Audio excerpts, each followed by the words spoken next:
ನಾನು ಭಾಳ ಸ್ಪಷ್ಟವಾಗಿ ಹೇಳ್ತಾ ಇದ್ದೀನಿ ನಿಮಗೆ. ಬಿ ಜೆ ಪಿಯವರಿಗೆ ಮಾಡೋಕ್ಕೇನು ಕೆಲಸ ಇಲ್ಲ, ಅವ್ರ ಹತ್ರ ಯಾವುದೂ ಇಶ್ಯೂ ಇಲ್ಲ.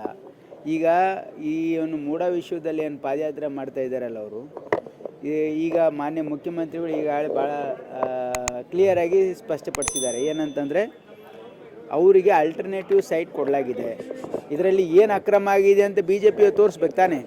ಆಮೇಲೆ ಇದನ್ನು ಅಲಾಟ್ ಮಾಡಿರೋದು ಬಿ ಜೆ ಪಿ ಸರ್ಕಾರ ಅಂತ ಬಹುಶಃ ಅವ್ರು ಮರ್ತೋಗಿದೆ ಅವ್ರಿಗೆ. ಇದು ಕಾಂಗ್ರೆಸ್ ಸರ್ಕಾರದಲ್ಲಿ ಏನಾದರೂ ಅಲಾಟ್ಮೆಂಟ್ ಆಗಿದೆಯಾ, ಅಥವಾ ಇವರೇನು ನಮ್ಮ ಸರ್ಕಾರ ಇದ್ದಾಗ ಇವತ್ತು ಇವ್ರಿಗೆ ನಮ್ಮ ಸರ್ಕಾರನಿದೆ, ಮಾನ್ಯ ಮುಖ್ಯಮಂತ್ರಿ ತಮಗೆ ಅಲಾಟ್ ಮಾಡಿದೆ ಸರ್ಕಾರ ಅಂದರೆ ಅದೇನು ಹಿಂದಿನ ಬಿ ಜೆ ಪಿ ಸರ್ಕಾರದಲ್ಲಿ ಇವರಿಗೆ ಎಂಟೈಟಲ್ಮೆಂಟ್ ಇದ್ದದ್ದು ಕಾನೂನು ಪ್ರಕಾರವಾಗಿ ಮಾಡಿದ್ದಾರೆ. ಅದರಲ್ಲಿ ಏನು ಅಕ್ರಮ ಇದೆ ಅಂತ ಹೇಳಬೇಕು ತಾನೇ ಅವರು. ಹೇಳಿ ನಿಮ್ಮ ಪ್ರಕಾರ ಏನು ಅಕ್ರಮ ಇದೆ?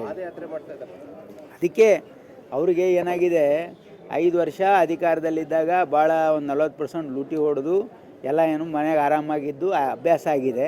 ಈಗ ಸ್ವಲ್ಪ ವಾಕಿಂಗ್ ಮಾಡಿ ಮೈ ಕರಗಿಸ್ತಾ ಇದ್ದಾರೆ ಅಷ್ಟೇ.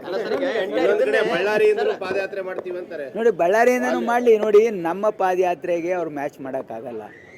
ಈ ರಾಜ್ಯದಲ್ಲಿ ಅಂದರೆ ಸಂಪೂರ್ಣವಾಗಿ ಕಾನೂನು ಸುವ್ಯವಸ್ಥೆ ಹದಗೆಟ್ಟು ಅಲ್ಲೊಂದು ತಮ್ಮದೇ ಸಾಮ್ರಾಜ್ಯ ಮಾಡ್ಕೊಂಡಿರ್ತಕ್ಕಂಥ ಏನು ಸರ್ವಾಧಿಕಾರ ಧೋರಣೆ ಏನಿತ್ತಲ್ಲ ರೆಡ್ಡಿ ಬ್ರದರ್ಸ್, ಅದರ ವಿರುದ್ಧವಾಗಿ ಆ ಪಾದಯಾತ್ರೆ ಇತ್ತು. ಇದು ಸತ್ಯದ ಅಂದರೆ ಅನ್ಯಾಯದ ವಿರುದ್ಧ ಆ ಪಾದಯಾತ್ರೆ ಇತ್ತು. ಅದಕ್ಕಾಗಿ ಸರ್ಕಾರ ಹೋಯಿತು, ಆ ಮಂತ್ರಿಗಳು ಕೂಡ ಕರ್ಕೊಂಡ್ರು, ಜೈಲಿಗೆ ಹೋಗ್ಬೇಕಾಯ್ತು. ನಾವು ಯಾವುದೇ ಪಾದಯಾತ್ರೆ, ಯಾವುದೇ ಹೋರಾಟ ಸತ್ಯದ ಪರವಾಗಿದ್ದರೆ ಅದಕ್ಕೆ ಜಯ ಸಿಗ್ತದೆ. ನಿಮಗೆ ಹೇಳೋಕ್ಕೇನೂ ಇಲ್ಲ, ಸುಮ್ಮನೆ ಯಾವುದೊಂದು ಸೃಷ್ಟಿ ಮಾಡಿರ್ತಕ್ಕಂಥ ಇಶ್ಯೂಗೆ ಪಾದಯಾತ್ರೆ ಮಾಡಿದ್ರೆ ಅದಕ್ಕೇನಾದರೂ ಲಾಭ ಆಗ್ಲಿಕ್ಕೆ ಸಾಧ್ಯ ಇದೆಯಾ? ಹೇಳಿ. ನಮ್ಮ ಸರ್ಕಾರ ಏನಾದರೂ ತಪ್ಪು ಮಾಡಿದರೆ, ಯಾರಾದರೂ ಈ ರೀತಿ ಏನು ಅಕ್ರಮ ಮಾಡಿದರೆ ಅದ್ರ ಬಗ್ಗೆ ನೀವು ಹೋರಾಟ ಮಾಡಿ, ಸರ್ಕಾರದ ಗಮನಕ್ಕೆ ತನ್ನಿ. ಸರ್ಕಾರ ಇವತ್ತು ಭಾಳ ಸ್ಪಷ್ಟವಾಗಿ ಹೇಳಿದ್ದೀವಿ ನಾವು, ನಮ್ಮ ಸರ್ಕಾರ ಯಾವುದೇ ಭ್ರಷ್ಟಾಚಾರಕ್ಕೆ, ಯಾವುದೂ ತಪ್ಪಿಗೆ ನಾವು ಯಾರೂ ಸಮರ್ಥನೆಯೂ ಮಾಡಲ್ಲ, ಅದು ಸಹಿಸೋಕ್ಕೂ ಹೋಗೋದಿಲ್ಲ. ಇದು ಕಾಂಗ್ರೆಸ್ ಪಕ್ಷದ ಹೈಕಮಾಂಡು ಮತ್ತು ಮಾನ್ಯ ಮುಖ್ಯಮಂತ್ರಿಗಳು ಭಾಳ ಸ್ಪಷ್ಟವಾಗಿ ನಿರ್ಧಾರವನ್ನು ತೆಗೆದುಕೊಂಡಿದ್ದಾರೆ. ನಾವು ಯಾವತ್ತೂ ಕೂಡ ಇವತ್ತು ಭ್ರಷ್ಟಾಚಾರಕ್ಕೆ ಎಲ್ಲೂ ಕೂಡ ಸಹಿಸಲ್ಲ, ಅದಕ್ಕೆ ಯಾವುದು ಅಕ್ರಮದಲ್ಲಿ ನಾವು ಯಾವುದಕ್ಕೂ ಸಹಕಾರ ಕೊಡಲ್ಲ, ಯಾವುದಿದ್ರೂ ಕೂಡ ಅವ್ರ ಮೇಲೆ ಆ್ಯಕ್ಷನ್ ತೊಗೊಳ್ತೀವಿ ಅಂತ ಹೇಳಿದ್ದೀವಿ. ಈಗ ಅಪೋಸಿಷನಲ್ಲೂ ಕನ್ಸ್ಟ್ರಕ್ಟಿವ್ ಅಪೋಸಿಷನ್ ಮಾಡಿ, ನಾವೇನಾದ್ರು ತಪ್ಪಾದರೆ ನಮ್ಗೆ ಎತ್ತು ತೋರಿಸಿ. ಇಲ್ಲದೆ ಇರ್ತಕ್ಕಂಥದಕ್ಕೆ ಮಸರಲ್ಲಿ ಕಲ್ಲು ಹುಡುಕಿ ಮೂಡ ಅವರೇ ಅಲಾಟ್ ಮಾಡಿದ್ದಾರೆ. ಬಿ ಜೆ ಪಿಯವ್ರಿಗೊಂದು ಪ್ರಶ್ನೆ ಕೇಳಬೇಕು, ನೀವು ಅವ್ರ ಸೈಟ್ ಅಲಾಟ್ ಮಾಡಿದ್ದು ಯಾರು? ಅದರಲ್ಲಿ ಏನು ಅಕ್ರಮ ಇದೆ? ಅವರಿಗೆ ಅಲ್ಟರ್ನೇಟಿವ್ ಸೈಟನ್ನು ಕೊಟ್ಟಿದ್ದಾರೆ.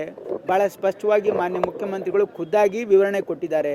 ಅದು ಯಾವುದೇ ರೀತಿಯ ಆ ಒಂದು ಲ್ಯಾಂಡಿನ ಮೇಲೆ ಯಾವುದೇ ಕೇಸ್ ಇಲ್ಲ, ಯಾವುದು PTCಯಲ್ಲೂ ಬರಲ್ಲ. ಅದು ಇವರಿಗೆ ಮೂಡ ಅವ್ರ ಲ್ಯಾಂಡ್ ತೆಗೆದುಕೊಂಡು ಅವ್ರಿಗೆ ಅಲ್ಟರ್ನೇಟ್ ಕೊಡ್ಬೇಕು ತಾನೆ. ಈ ನೆಲದ ಕಾನೂನು ಮುಖ್ಯಮಂತ್ರಿಗೂ ಇದು ಒಂದೇ ಇದೆ ಮತ್ತು ಸಾಮಾನ್ಯ ನಾಗರಿಕನಿಗೂ ಒಂದೇ ಇದೆ. ಒಬ್ಬ ಸಾಮಾನ್ಯ ನಾಗರಿಕಿಗೆ ಏನು ಎಂಟೈಟಲ್ಮೆಂಟ್ ಇದೆ, ಮುಖ್ಯಮಂತ್ರಿಗಳಿಗೂ ಕೂಡ ಅದೇ ಎಂಟೈಟಲ್ಮೆಂಟ್ ಇದೆ ಅಂತ